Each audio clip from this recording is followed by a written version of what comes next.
The scar that ran from Xavier Quinlan's temple to his jaw had saved his life during a Comanche raid in 1873. But it had cost him everything else that mattered in the small town of Wasco, California. He stood on the worn porch of his ranch house, watching the sun bleed orange across the dusty horizon. Another day ending with the same hollow ache in his chest that had been his companion for the past 3 years. The wound itself had long since healed, but the reactions it provoked in others never seemed to fade. Women crossed the street when they saw him coming. Children pointed and whispered.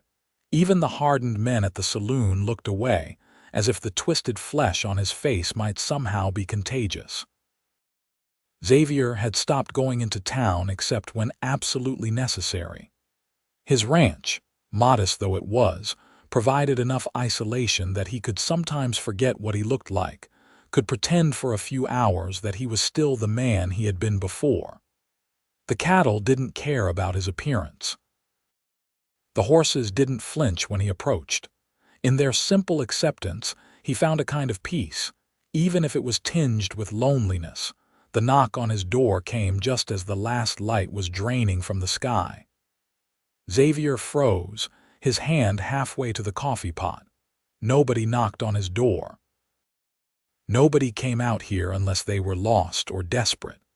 He considered not answering, but another knock followed, softer this time, almost apologetic. When he pulled open the door, he found himself looking at a woman who seemed to embody exhaustion. Her dark hair hung in a loose braid over one shoulder, strands escaping to frame a face that was pretty despite the dirt smudges and obvious fatigue. Her dress, though worn and travel-stained, had once been quality fabric. But it was her eyes that caught him, gray like storm clouds, meeting his gaze directly without the usual recoil he had come to expect. "I am looking for work," she said, her voice steady despite the tremor he could see in her hands. "I can cook, clean, mend, handle livestock. I am strong and I learn quickly. I will not ask for much in wages, just enough to eat and a place to sleep." Xavier stared at her, momentarily speechless. "You have the wrong place, miss. I don't have any work. I saw your ranch as I was walking past. The fence near the road needs mending. Your porch step is rotting. The barn door hangs crooked. With respect, sir, you have plenty of work. You just have not had help to do it."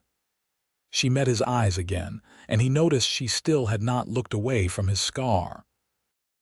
Not because she was staring at it, but because she genuinely seemed not to care. "I cannot afford to hire anyone," he said, which was only partially true. He had some money saved, but he had learned to be cautious. "Room and board and $5 a month," she countered. "That is all I need."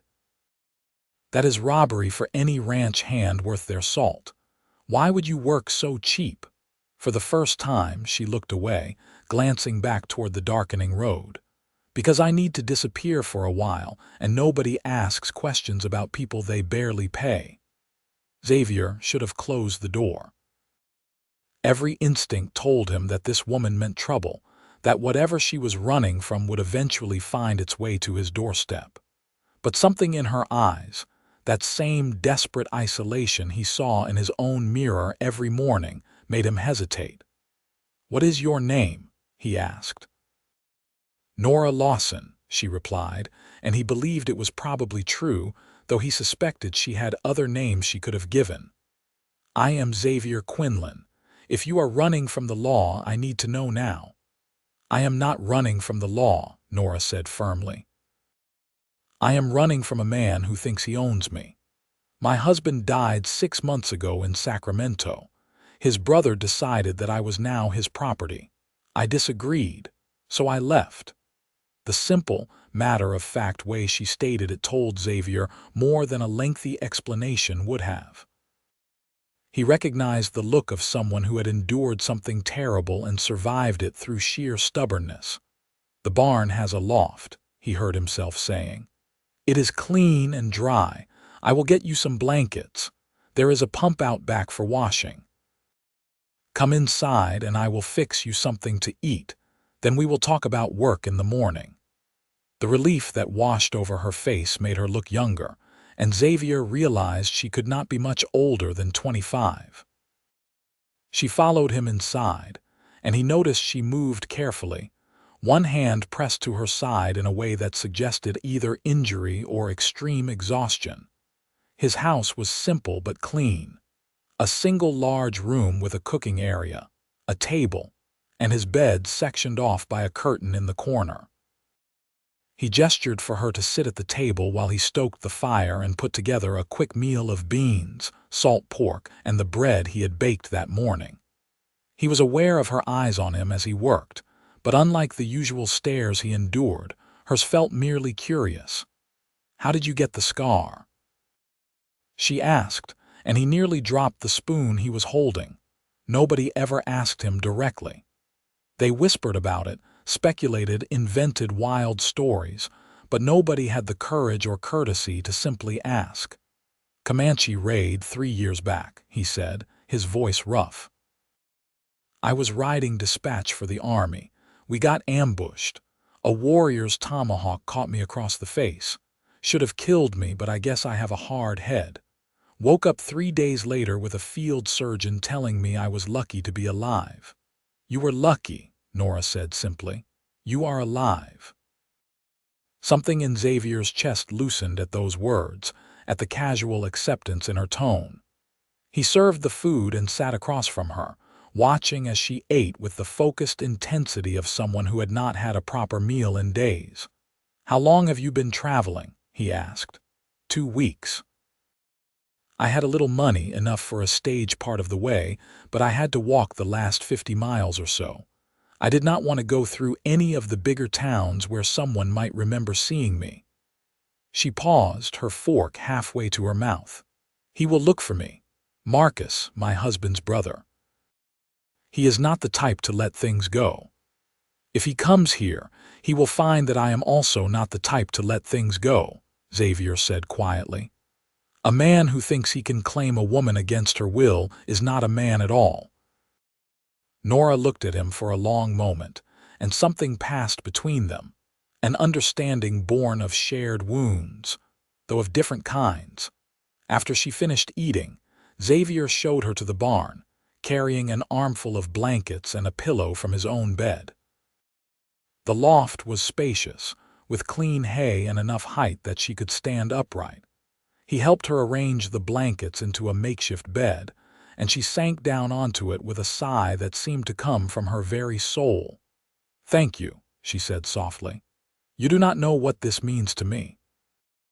"Get some rest," Xavier replied. "Tomorrow we will figure out what needs doing around here."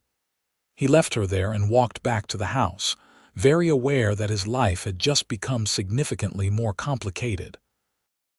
But as he lay in his own bed that night, the usual crushing loneliness felt somehow less oppressive.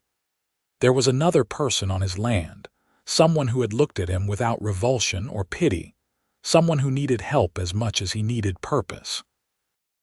The next morning, Xavier woke before dawn as he always did. He made coffee and was surprised to find Nora already at the pump, washing her face and hands in the cold water. She had somehow managed to make herself more presentable, her hair neatly braided, her dress shaken free of dust. "Morning," she called out, walking toward the house. "What time do you usually eat breakfast?" "Whenever I get around to it," Xavier admitted. "Usually just coffee and whatever is left from the night before." Nora made a disapproving sound. "No wonder you look half-starved." "A working ranch needs a proper breakfast. Do you have eggs, flour, bacon?" Within the hour, Xavier found himself sitting at his own table eating the best meal he had had in years. Nora moved around his kitchen with efficient competence, and he realized how much he had let things slide, how he had been merely surviving rather than living. "You said the fence needs mending," Xavier said as they ate. "How do you know about fence work?" "I grew up on a ranch in Nevada," Nora explained. "My father ran cattle. I learned to ride, rope, and fix things almost before I could read. Then he died when I was 17, and my uncle sold the ranch out from under us. My mother and I moved to Sacramento. That is where I met Thomas, my husband. He was a clerk, gentle and kind, nothing like his brother. She said the last part with such vehemence that Xavier did not press for more details. Instead, they finished breakfast and headed out to survey the work that needed doing. Nora had not exaggerated. She pointed out at least a dozen things that Xavier had been putting off or simply had not noticed. "The roof on the barn needs patching before winter," she said, shading her eyes as she looked up. "And that chicken coop is falling apart. Do you even have chickens?" "Not anymore," Xavier admitted. "A fox got them last spring. We should get more. Fresh eggs make all the difference, and maybe a milk cow if you can afford it." The way she said we gave Xavier a strange feeling, as if he had somehow acquired a partner rather than hired a ranch hand. But he found he did not mind. Having someone to talk to plan with, felt almost normal in a way his life had not felt for years. They spent that first day working on the fence line. Nora proved true to her word, handling tools with confidence and working without complaint, even when Xavier could see she was tired. By the time the sun began to set, they had repaired nearly a quarter-mile of fencing. "You are a hard worker," Xavier said as they walked back toward the house. "So are you," Nora replied. "Though you favor your left side. Old injury," Xavier nodded. "Same raid that gave me this," he gestured to his face.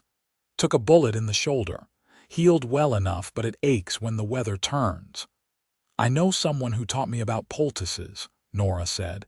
"If you have the right herbs, I can make something that might help." Over the following days, they fell into a routine. Nora would wake first and prepare breakfast. Then they would spend the day working on various projects around the ranch. She proved to be as capable as she had claimed, and Xavier found himself looking forward to the work in a way he had not in years.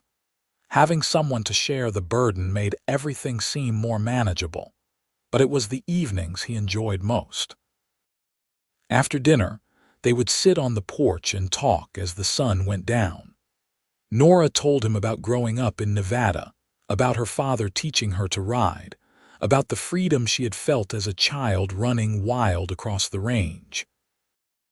Xavier, in turn, found himself sharing stories about his own childhood in Texas, about joining the army as a young man, about the friends he had lost, and the places he had seen. "Why did you settle in Wasco?" Nora asked one evening about 2 weeks after her arrival. Xavier was quiet for a moment.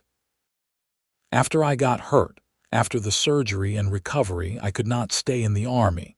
They offered me a discharge with honor, but I could see it in their eyes. I was damaged goods. I took my savings and headed west, looking for somewhere I could disappear.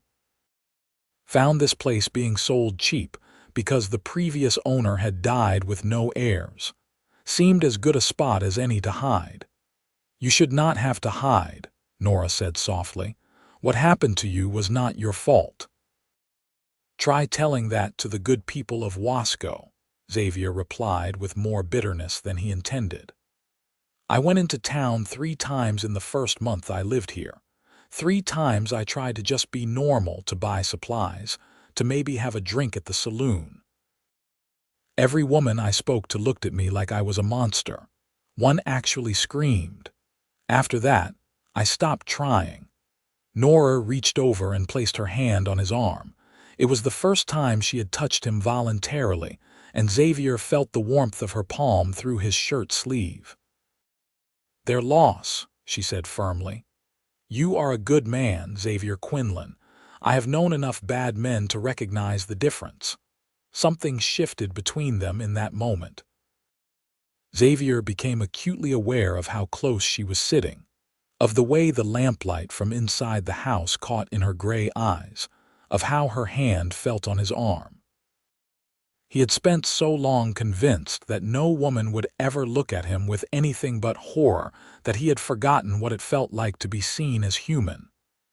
"I should check on the horses," he said abruptly, standing up. He needed distance, needed to clear his head before he did something foolish like hope. But as the weeks passed, hope became harder and harder to suppress. Nora never flinched when she looked at him. She laughed at his jokes. She asked his opinion on things. She treated him like a person. And Xavier found himself falling in love with her so gradually that he did not realize it was happening until it was far too late to stop.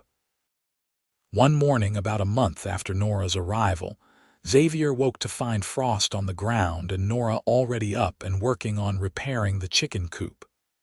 They had bought a dozen chickens the week before, using some of Xavier's savings, and the birds were already producing eggs. Watching Nora work, her breath misting in the cold air, her cheeks flushed with effort, Xavier felt his heart contract with something that was both painful and wonderful. "Come inside and warm up," he called from the porch. "I made coffee." Nora looked up and smiled, that genuine, unreserved smile that she had started giving him more and more often. "Just need to finish this corner, then I will be in." Xavier went back inside and poured 2 cups of coffee, adding a spoonful of sugar to Nora's the way she liked it. He heard her footsteps on the porch, the sound of her stamping dirt from her boots, and then she was there in his doorway, bringing cold air and the scent of fresh morning. "Getting colder," she observed, wrapping her hands around the cup he handed her. "Winter will be here before we know it." "The barn is going to be too cold for you soon," Xavier said, voicing the concern that had been growing in his mind for days. "You should move into the house. I can sleep out in the barn if you want privacy." Nora looked at him over the rim of her cup. "Or you could stay in the house and I could take the sectioned area behind the curtain. We are both adults. I trust you." Those 3 words, "I trust you," hit Xavier harder than any blow he had ever taken. He nodded, not trusting his voice, and Nora smiled again. That evening, they moved her few belongings into the house. It felt strangely intimate, watching her arrange her things in what had been his private space. But it also felt right, as if this was how things were always meant to be. They established new boundaries and routines. Xavier would dress and leave the curtained area each morning before Nora woke. She would wash and change behind the curtain in the evenings while he tidied the kitchen. It was proper and respectful, but Xavier was acutely aware of her presence in a way that made sleep difficult. He would lie in his bedroll on the floor, listening to her breathing in his bed just feet away, and wonder if she had any idea how completely she had transformed his life. One afternoon, about 6 weeks after Nora had arrived, Xavier made the mistake of going into town for supplies. He had put it off as long as possible, but they needed things he could not make or grow, and the cold weather meant he could not delay any longer. "I will come with you," Nora offered. "No," Xavier said quickly. "It is better if you stay here. If anyone is looking for you, a woman appearing in town with me would attract attention." He did not mention that he also did not want her to see how people reacted to him, did not want to risk the look of horror or pity that might cross her face when she witnessed it. She had been his sanctuary from all of that, and he wanted to keep it that way as long as possible. The trip to town went about as well as Xavier expected, which was to say poorly. He tied his horse outside the general store and went inside, keeping his scarred side angled away from other customers as much as possible. The proprietor, Mr. Henderson, served him efficiently but without warmth, and Xavier could feel the stares of the other patrons like physical weights. He was loading his supplies onto his horse when he heard a woman's voice behind him. "Mr. Quinlan." Xavier turned to find Sarah Brennan standing a careful distance away. Sarah was the schoolteacher, a pretty woman in her early 30s who had arrived in Wasco about the same time as Xavier. He had spoken to her exactly once, in the early days before his appearance had become common knowledge. She had been kind then, but he had seen the change in her expression when she first saw his face in full sunlight. She had not been unkind, but the interest that had been in her eyes had died instantly. "Miss Brennan," he acknowledged, keeping his response brief. "I heard you have someone working for you now," Sarah said, and Xavier tensed. Small towns had no secrets. "A woman." "A ranch hand," Xavier corrected. "Nora Lawson. She needed work and I needed help. It is all proper." "I did not mean to suggest otherwise," Sarah said quickly. "I just wanted to say that if Miss Lawson needs anything, if she wants to come to church or to any of the town socials, she would be welcome. We do not get many new people in Wasco."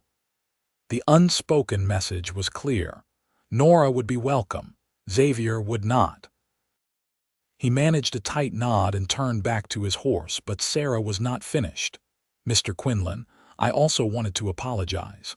For before, when we first met, I was unkind and I have regretted it." Xavier looked at her in surprise. Sarah met his eyes and he saw genuine remorse in her face.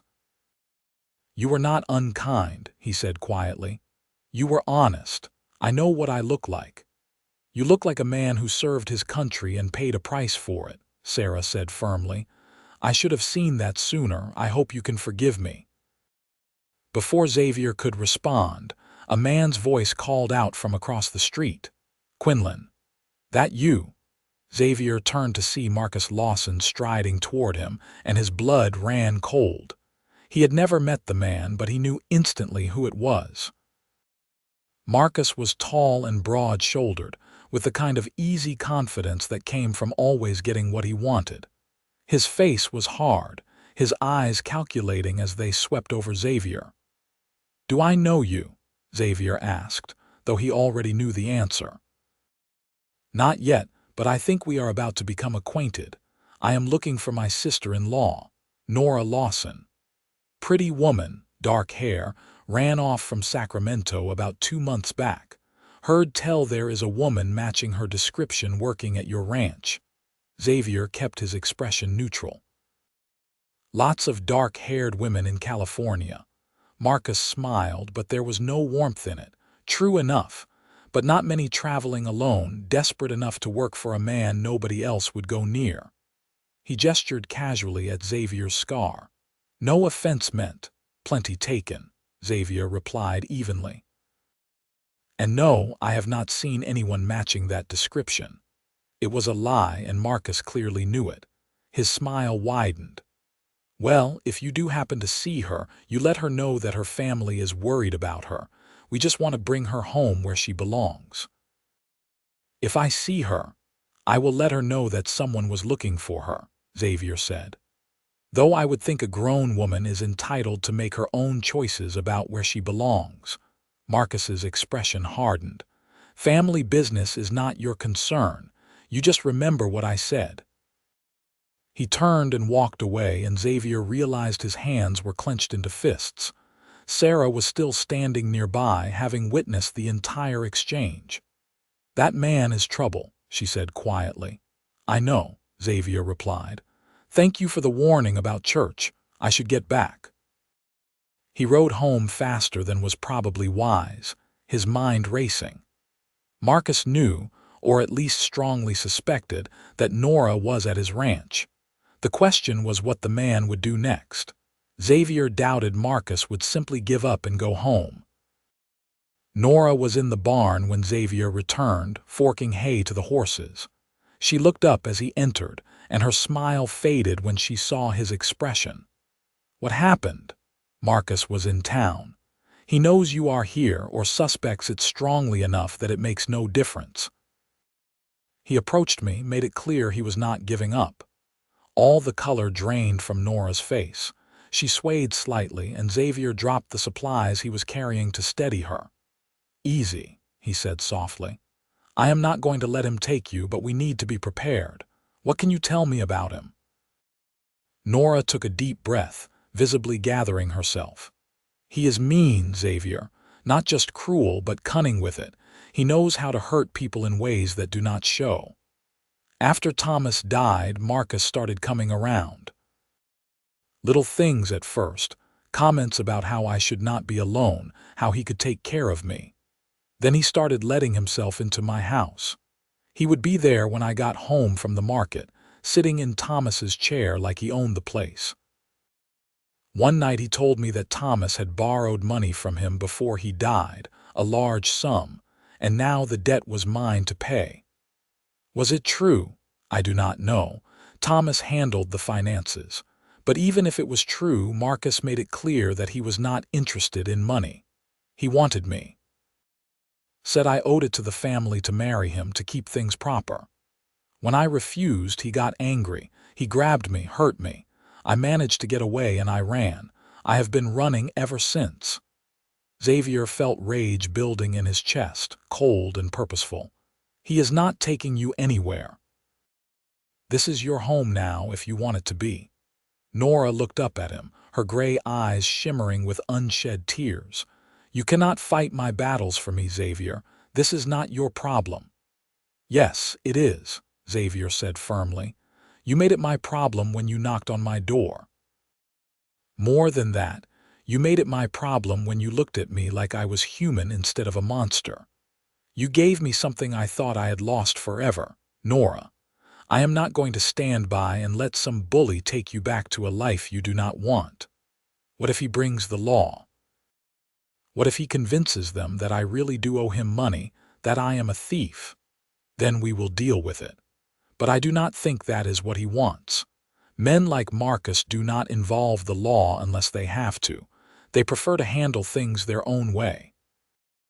Over the next few days, Xavier prepared for the confrontation he knew was coming. He cleaned and loaded his rifle, checked the ammunition for his pistol, and made sure all the doors and windows of the house had solid locks. He taught Nora how to shoot, taking her out to a remote part of his property where they could practice without being overheard. She proved to be a natural shot, her hands steady and her eye keen. My father taught me, she explained. Said every woman should know how to defend herself. Your father was a wise man, Xavier replied. They were walking back to the house, the rifle slung over Xavier's shoulder when Nora stopped suddenly and turned to face him. Why are you doing this? She asked. Really? You could tell me to leave, wash your hands of the whole mess. Why are you risking yourself for me? Xavier looked at her, standing there in the fading light with her hair coming loose from its braid, her eyes searching his face for truth. He had been holding his feelings back, terrified of ruining what they had, but in that moment he realized that honesty was the only option that made sense. Because I love you, he said simply. I have been falling in love with you since the moment you looked at me without flinching. I know I have no right to feel this way. I know you see me as someone who helped you, not as a man who could be anything more. But that is the truth. I love you, and I would rather die than let anyone hurt you. Nora stared at him for a long moment, and Xavier braced himself for the rejection he had experienced so many times before. But instead of pulling away, she stepped closer. You think I do not see you as a man? She asked softly. Xavier, you are the first real man I have known. Not because of what you look like, but because of who you are. You are kind, honest, strong. You gave me shelter when I had nothing. You treated me with respect when you could have taken advantage. You made me feel safe for the first time in longer than I can remember. If you have been falling in love with me, then I need you to know that I have been falling right alongside you. Xavier could not breathe. You cannot mean that. I do mean it. I love you, Xavier Quinlan. Your scar does not define you. Your heart does. And you have the biggest, bravest heart of any man I have ever known. He kissed her then, pulling her close with a desperation born of months of loneliness and hope. She kissed him back just as fiercely, her hands fisting in his shirt, and for a few perfect moments the world consisted only of the two of them and the truth they had finally spoken. When they finally pulled apart, both breathing hard, Xavier rested his forehead against hers. "Marry me," he said. "Not because of Marcus or because you need protection. Marry me because I want to spend every day of the rest of my life with you." "Yes," Nora whispered. "Yes, I will marry you." They walked back to the house hand in hand, and that night Nora did not sleep behind the curtain. Xavier held her in his arms, both of them fully clothed, simply taking comfort in each other's presence. They talked until dawn, making plans, sharing dreams, building a future in words that felt solid and real. "We should get married soon," Xavier said as the sun began to rise. "Make it legal and binding, then Marcus will have no claim on you at all." "How? If we go into town, he might see us, and I doubt any preacher would come out here just for us." Xavier thought for a moment. "Sarah Brennan, the school teacher, she spoke to me in town. Said you would be welcome at church if you wanted to come. I think she might help us. She seemed genuine." "That is a lot of trust to place in someone you barely know," Nora pointed out. "True. But right now, she is the best option we have." The next morning, Xavier rode into town again, this time seeking out Sarah at the small schoolhouse on the edge of Wasco. She was alone, cleaning slates after dismissing her students for the day. She looked surprised when Xavier appeared in the doorway but gestured for him to come in. "Mr. Quinlan, what can I do for you?" "I need your help," Xavier said bluntly. "And I need your discretion. The woman at my ranch, Nora Lawson, the man looking for her is dangerous. He hurt her and she ran. Now I want to marry her, make her my wife so he has no legal standing to take her anywhere. But I cannot bring her into town safely, and I do not know any preachers who would be willing to come to my ranch." Sarah listened carefully, her expression thoughtful. "Marcus Lawson is still in town," she said. "He has been asking questions, making threats. Some of the men are getting nervous about him. He has that look about him, like someone who would burn down a house to smoke out a mouse." "That is about the measure of him from what Nora has told me," Xavier agreed. "Will you help us?" Sarah was quiet for a moment, then nodded. "My brother is a circuit preacher. He is due to come through Wasco in 2 days.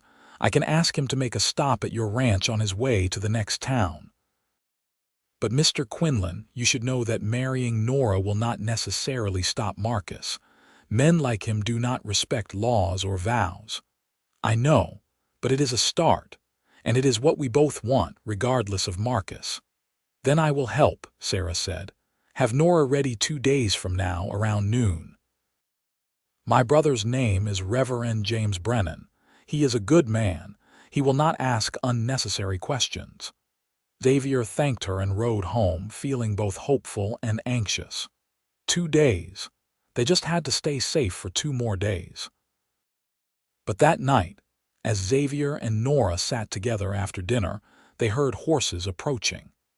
Xavier grabbed his rifle and positioned himself by the window, gesturing for Nora to get behind him. 3 riders appeared in the circle of light cast by the house lamps. Marcus was in the lead, flanked by 2 hard-looking men who had the air of hired guns. "Nora," Marcus called out, "I know you are in there. Come on out and let us talk like family. No need for any unpleasantness." Xavier opened the door but stayed in the threshold, rifle held loosely but ready. "Miss Lawson does not want to talk to you. I suggest you turn around and leave." Marcus dismounted, his movements slow and deliberate. "This is between me and my sister-in-law. You have no part in it. She says different. Says you hurt her, threatened her. Says she does not want anything to do with you. That makes it my business since she is under my protection." "Your protection?" Marcus laughed, and it was an ugly sound. "What kind of protection can you offer? You are a broken-down cowboy that nobody in town will even look at. You think hiding behind that rifle makes you a man. I think being willing to stand up for someone who cannot defend themselves makes me more of a man than you will ever be, Xavier replied evenly. Now leave my property before I make you leave. One of the hired guns shifted in his saddle, his hand moving toward his pistol. Xavier swung the rifle to point directly at him. I would not, he said quietly. I might not be pretty anymore, but I can still shoot straighter than most. You will be dead before you clear leather. The man froze and Marcus held up a hand. No need for violence. Not tonight, anyway. But Nora, you need to think about what you are doing. You belong to me by rights of family and debt. You cannot run forever. Eventually, I will take what is mine. From behind Xavier, Nora stepped into view, her own pistol held steady in both hands. I am not yours, Marcus. I never was and I never will be. Thomas was 10 times the man you are. You disgrace his memory every time you breathe. Marcus's face darkened with rage. You little leave, Xavier interrupted. Now, or I promise you will not leave at all. For a long moment nobody moved. Then Marcus remounted his horse, his movements sharp and angry. This is not over, he said. Not by a long shot. They rode off into the darkness, and Xavier waited until he could no longer hear hoofbeats before lowering his rifle. He turned to find Nora trembling, the pistol now hanging loose in her hand. You did well, he said gently, taking the gun from her and setting it aside before pulling her into his arms. You stood up to him. I was terrified, Nora admitted, her voice muffled against his chest. But I meant what I said. I will never go back to him. You will never have to. 2 more days and you will be my wife. Then let him try to claim you. Those 2 days felt like an eternity. Xavier and Nora stayed close to the house, always keeping weapons within reach. They saw no sign of Marcus or his men, but Xavier knew they were out there somewhere, watching and waiting. On the appointed day, Xavier dressed in his best clothes, a suit he had not worn since before the injury. It was a little loose now after years of hard ranch work, but it was clean and respectable. Nora wore a simple blue dress that she had somehow managed to alter to fit better, and she had woven small white flowers into her hair. You are beautiful, Xavier said, and meant it with every fiber of his being. You are not so bad yourself, Nora replied with a smile that made his heart race. Reverend Brennan arrived precisely at noon, a thin man with kind eyes and a gentle manner. Sarah accompanied him, explaining that she wanted to stand as witness for Nora.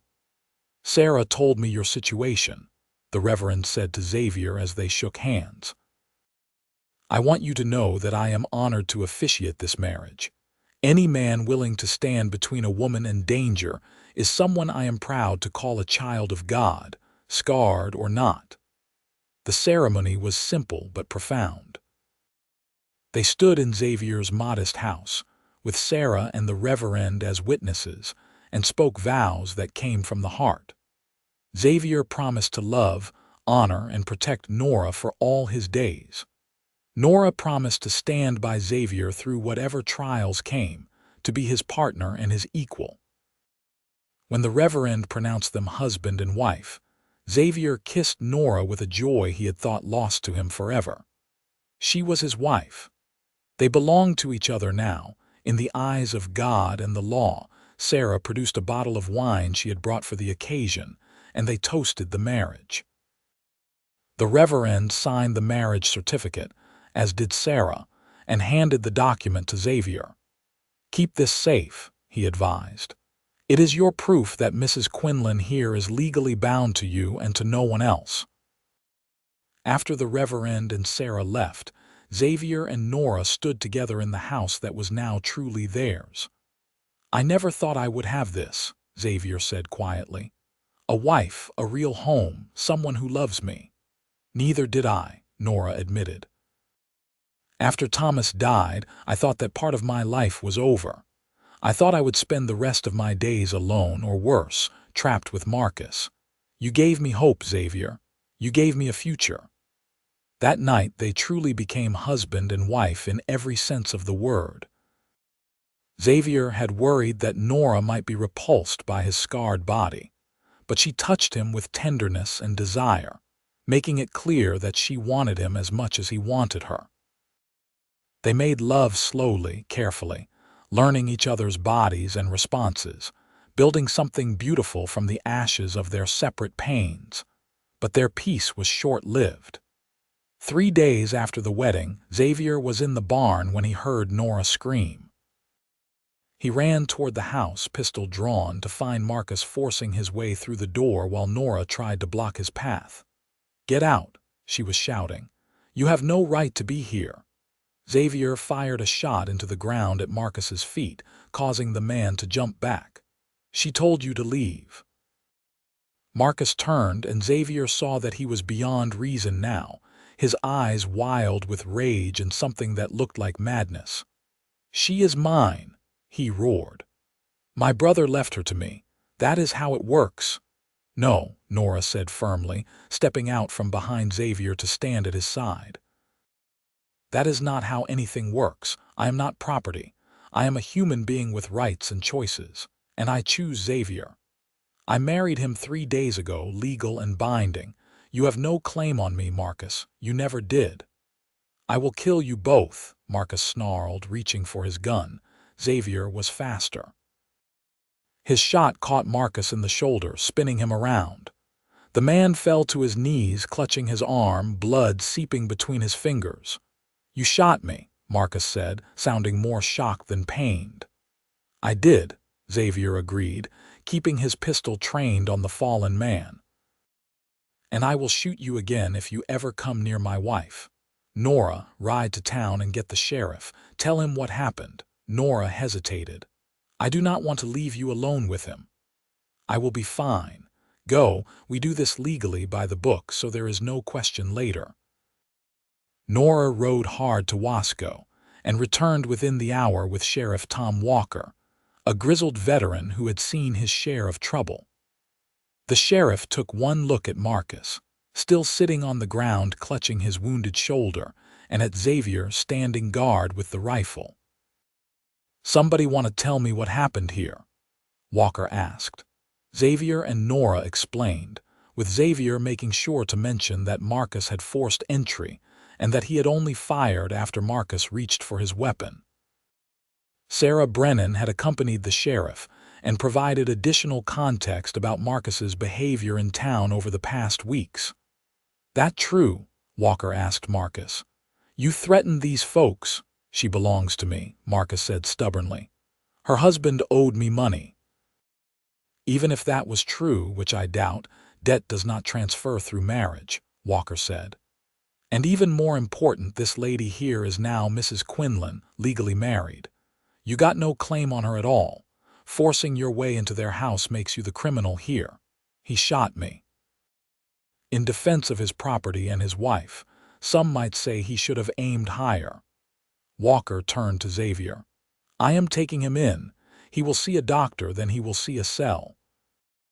You folks will need to come into town tomorrow to make official statements, but I do not think there will be any charges against you." This was clearly self-defense.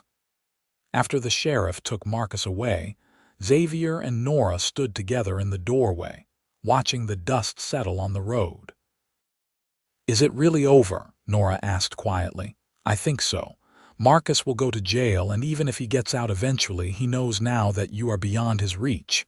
You stood up to him, Nora. You showed him you were not afraid." "I was afraid," Nora admitted, "but I was also angry. And I had you beside me. That made all the difference." The next day, they went into town together for the first time. Xavier braced himself for the usual stares and whispers, but something had changed. People nodded to him on the street. Several men tipped their hats to Nora. At the sheriff's office, Walker took their statements and then shook both their hands. "You did good, Quinlan," the sheriff said. "Standing up for your wife the way you did. That took courage. Thank you, Sheriff." As they were leaving the sheriff's office, Sarah Brennan met them on the street. "I heard what happened. Are you both all right?" "We are fine, thanks to you," Nora said. "If you had not helped us get married when you did, this could have ended very differently." "I am glad I could help. And Nora, I meant what I said before. You are welcome at church at any of the town socials." "Both of you are." She looked at Xavier meaningfully. "People in Wasco can be slow to accept newcomers and slower still to admit when they are wrong, but we are trying to do better. You should give us another chance." Over the following months, Xavier and Nora did give the town another chance. They attended church together, with Nora's hand firmly in Xavier's, making it clear that they were a united front. It was awkward at first. People did not know how to react to Xavier, how to reconcile the man they had avoided with the man who had protected his wife so courageously. But slowly, attitudes began to shift. Some of the other ranchers started greeting Xavier when they saw him, asking his opinion on cattle prices or weather predictions. Their wives spoke to Nora, inviting her to quilting circles and church committees. It was not a dramatic transformation, but a gradual thawing, as if the town was waking from a long winter. One afternoon in early spring, nearly a year after Nora had first knocked on Xavier's door, they were working together in the garden she had planted behind the house. Nora had proven to have a gift for growing things, and the previously barren patch of ground now burst with vegetables and herbs. "I have something to tell you," Nora said, not looking up from the carrots she was thinning. "What is it?" Xavier asked, immediately concerned by her tone. Nora stood and wiped her hands on her apron, a smile playing at the corners of her mouth. "I am with child. The doctor confirmed it yesterday when I went into town." Xavier felt like he had been punched in the chest, but in the best possible way. "A baby, we are having a baby." "Yes. Sometime in the fall, I think." "Are you happy?" Happy did not begin to cover what Xavier felt. He pulled Nora into his arms, holding her carefully as if she might break. "I am beyond happy. I am terrified and elated and grateful all at once. You have given me everything, Nora. More than I ever dreamed possible." "We gave each other everything," Nora corrected. "You saved my life, Xavier. You gave me a home and a future and a love I thought I would never find again. This baby is a gift for both of us." The pregnancy progressed smoothly. Nora remained active and healthy, continuing to work around the ranch, though Xavier fretted constantly about her overdoing it. As her belly grew, so did Xavier's sense of wonder. He would lie awake at night with his hand on her stomach, feeling the baby kick, marveling at the miracle of new life. The town women rallied around Nora as her time approached. They brought baby clothes and blankets, shared advice and stories, and made it clear that they considered her one of their own now. Even Xavier found himself included in gatherings, with men clapping him on the back and offering congratulations. One evening, sitting on the porch as they did most nights, Nora looked at Xavier thoughtfully. "Do you ever think about what would have happened if I had gone to a different ranch that night? If I had knocked on someone else's door all the time?" Xavier admitted. "I think about how close I came to turning you away, to letting fear and pride make me send you back into the night. Sometimes I wake up in the middle of the night terrified that this is all a dream." "It is not a dream," Nora said firmly. "This is real. We are real. And soon we will have a baby who is real. We built this life together, Xavier. Nobody can take it away from us." Their son was born on a cool October evening.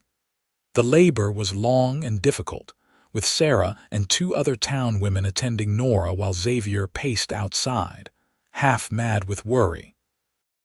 But when he finally heard the baby's first cry, strong and indignant, he felt something settle in his chest that had been restless his entire life. "Come meet your son," Nora called, exhausted but radiant. Xavier entered the room and looked down at the tiny bundle in Nora's arms. The baby had a shock of dark hair and gray eyes like his mother, He was perfect in every way. "What should we name him?" Xavier asked, his voice thick with emotion. "Thomas," Nora said without hesitation. "After my first husband, he would have liked that. Thomas Xavier Quinlan." Xavier nodded, unable to speak. He took his son carefully, marveling at how small and fragile the baby felt. Thomas yawned, a tiny perfect gesture, and Xavier felt his heart expand with a love he had not known existed. The years that followed were full and rich. Thomas grew into a sturdy, curious boy with his mother's quick mind and his father's quiet strength. 2 years after Thomas was born, Nora gave birth to a daughter they named Clara, who had Xavier's dark eyes and Nora's stubborn spirit. The ranch prospered.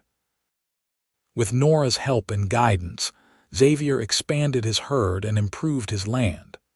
They hired 2 ranch hands, young men who worked hard and treated Xavier with respect. The little house grew too small, so they added on, building a proper bedroom for themselves and a loft where the children slept. Xavier's face never changed. The scar remained, a permanent mark of what he had endured, but it no longer defined him. When people in Wasco looked at him now, they saw Xavier Quinlan, devoted husband, loving father, successful rancher. The scar was just a part of him, no more significant than the color of his eyes or the way he walked.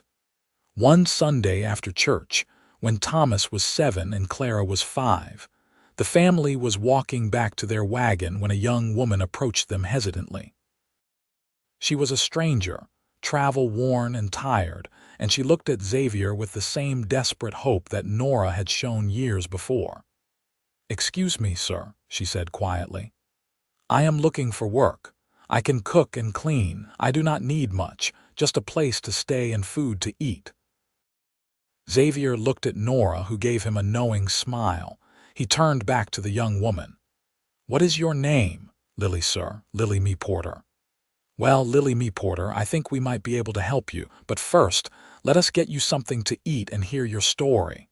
My name is Xavier Quinlan. This is my wife Nora and our children Thomas and Clara."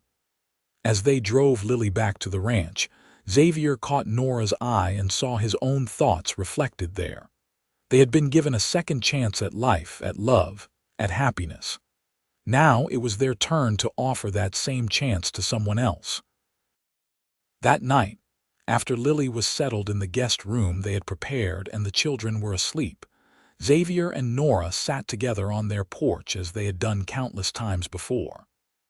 The air was warm with the promise of summer, and the stars spread overhead like diamonds on velvet. "Do you remember the first time we sat here together?" Nora asked, her head resting on Xavier's shoulder. "Every detail," Xavier replied. "You told me I should not have to hide. You made me believe I could be more than my scars. You were always more than your scars, I just helped you see it." Xavier turned to look at his wife, this remarkable woman who had transformed his life so completely. Her hair was touched with gray now, and fine lines had appeared around her eyes, but she was more beautiful to him than ever. "I love you, Nora Quinlan," he said, as he said every night. "You are the best thing that ever happened to me." "I love you too, Xavier Quinlan," she replied, as she always did. "And you are my home, my heart, my everything." They sat together in comfortable silence, watching their land stretch out before them in the moonlight. Inside the house, their children slept safely. In the guest room, a young woman who had lost her way was beginning to find hope again. And beside him, Xavier had the woman who had seen past his scars to the man beneath. Years continued to pass in their gentle rhythm. Thomas grew into a young man, taking over more and more of the ranch work, and showing a natural talent for handling cattle. Clara became a skilled rider, fearless and determined, with dreams of becoming a teacher like Sarah Brennan. Lily Me Porter stayed with them for 2 years before meeting and marrying one of Xavier's ranch hands. Building her own home on a piece of land, Xavier sold them for a generous price. Xavier and Nora grew older together, their love deepening with each passing year. They faced challenges, as all families do. There were hard winters and dry summers, years when the cattle prices fell and money was tight. But they faced everything together, their partnership unshakable. On their 20th wedding anniversary, Xavier took Nora on a trip to San Francisco, leaving the ranch in Thomas's capable hands. It was the first time either of them had been to the city, and they marveled at the bustling streets and tall buildings. But after a week, they were both eager to return home, to the quiet rhythms of ranch life and the land they loved. "I think we are country people through and through," Nora laughed as they rode the stage back toward Wasco. "All that noise and bustle made me nervous." "Agreed," Xavier said. "Give me open sky and honest dirt any day." When they arrived home, they found the house full of people. Thomas and Clara had organized a surprise party, inviting seemingly everyone from Wasco. Sarah Brennan was there with her husband. Sheriff Walker, now retired but still sharp, raised a glass in toast. The ranch hands and their families crowded into the expanded house, and there was music and laughter and an abundance of food. "You did all this for us?" Nora asked, tears in her eyes. "Of course we did," Clara said, hugging her mother. "You and Papa built something special here, not just a ranch but a home, a place where people feel welcome and safe. We wanted to celebrate that." Xavier looked around at all the faces, at the community they had somehow become part of despite everything that had tried to prevent it. He thought about the man he had been 20 years ago, isolated and bitter, convinced that he would spend the rest of his life alone. And he thought about the woman who had knocked on his door asking for work, who had seen him for who he really was. Late that night, after everyone had gone home and the house was quiet again, Xavier and Nora lay in bed together. The window was open, letting in the cool night air and the sounds of the ranch settling for the night. "You ever regret it?" Xavier asked quietly. "Coming here, tying yourself to a scarred cowboy nobody wanted." Nora turned in his arms to look at him, her gray eyes serious. "Not for one single moment. You gave me everything I needed, Xavier. Love, respect, partnership, a family. What more could anyone ask for?" "I just want you to be happy," Xavier said. "You deserve happiness." "I am happy. Blissfully, completely happy. And do you know why? Because I found the right man. Not the handsomest man or the richest man or the man everyone else wanted. I found the man with the biggest heart, the strongest character, the deepest capacity for love. I found you."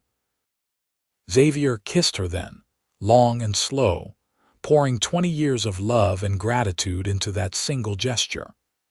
And Nora kissed him back with equal passion, reminding him that the fire between them had never dimmed, only matured into something richer and more complex.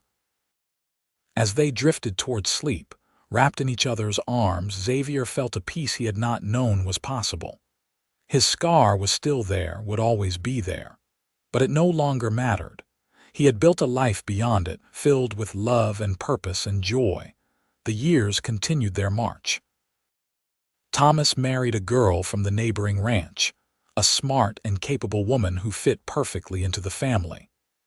They gave Xavier and Nora 3 grandchildren, 2 boys and a girl, who ran wild around the ranch just as their father had done. Clara went off to teacher training in Sacramento, and returned 2 years later to take over the Wasco schoolhouse when Sarah retired. She remained unmarried by choice, dedicating herself to education and making a real difference in the lives of her students. Xavier's hair turned white and his movements became slower, but he remained active on the ranch until his 70s, refusing to fully retire even when Thomas begged him to take it easy. Nora aged gracefully beside him, her mind as sharp as ever even as her body grew more fragile. On a warm spring evening, when Xavier was 78 and Nora 76. They sat together on their porch as they had done for more than 50 years. The sun was setting in a blaze of orange and gold, and the land they had built together stretched out before them, green and prosperous. "Do you remember the night we met?" Nora asked, her hand in Xavier's as always. "Every second," Xavier replied. "You knocked on my door asking for work, and I thought you were the bravest person I had ever seen." "I was terrified," Nora admitted, "but I was also desperate. I had nowhere else to go." "You gave me my life back," Xavier said simply. "Before you, I was just existing, waiting for death. After you, I was living, really living. You taught me that scars do not define us, actions do, choices do, love does." "We taught each other," Nora corrected gently. "You showed me that real strength is not about control or dominance. It is about kindness and protection and putting someone else's needs before your own. You were my hero, Xavier Quinlan. You still are." They sat in comfortable silence as the stars began to appear. Inside the house, they could hear Thomas and his wife preparing dinner, their grandchildren's voices raised in laughter. It was a good sound, full of life and promise. "I would not change a single thing," Xavier said quietly. "Every moment, good and bad, led us here. To this life, to this family, to each other." "Neither would I," Nora agreed. "We took something broken and made it beautiful. That is all anyone can ask for." Xavier Quinlan lived to be 82 years old. He died peacefully in his sleep, with Nora holding his hand and his family gathered around him.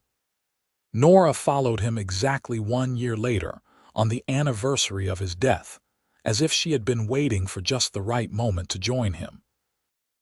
They were buried side by side on a hill overlooking their ranch, under an old oak tree where they had often sat together.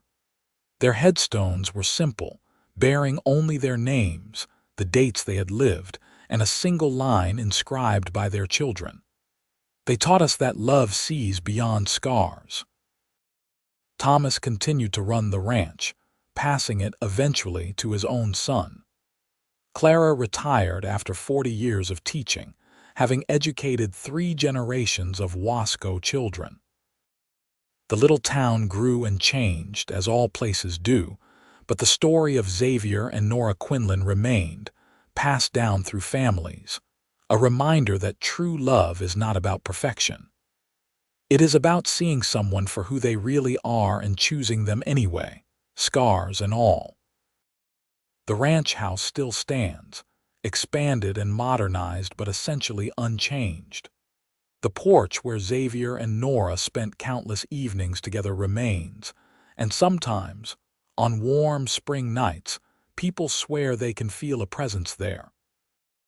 Not anything frightening, just a sense of peace and contentment, as if the love that was built in that place had soaked into the very wood and stone, making it something more than just a house. It had become a home, built by a scarred cowboy and the woman who knocked on his door asking for work, and ended up giving him everything he had thought lost forever. Their love story became the foundation of a family, a legacy that continued through their children and grandchildren and beyond, proving that sometimes the most unexpected meetings lead to the most extraordinary lives. And in the end, that is what Xavier and Nora had built together.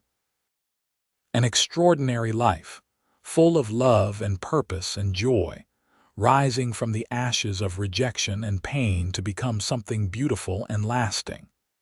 They had taken their scars, both visible and invisible, and transformed them into sources of strength and wisdom. They had shown an entire town that appearances mean nothing compared to character, and that true beauty lies in how we treat each other, how we love each other, how we choose each other every single day. Their story ended not with sadness but with fulfillment, with the deep satisfaction of a life well lived and love well shared. And in the hearts of those who knew them, in the stories told by their descendants, in the very land they had worked and loved, Xavier and Nora Quinlan lived on, eternal in the way that only true love can be, a testament to the power of looking beyond the surface to find the real treasure beneath.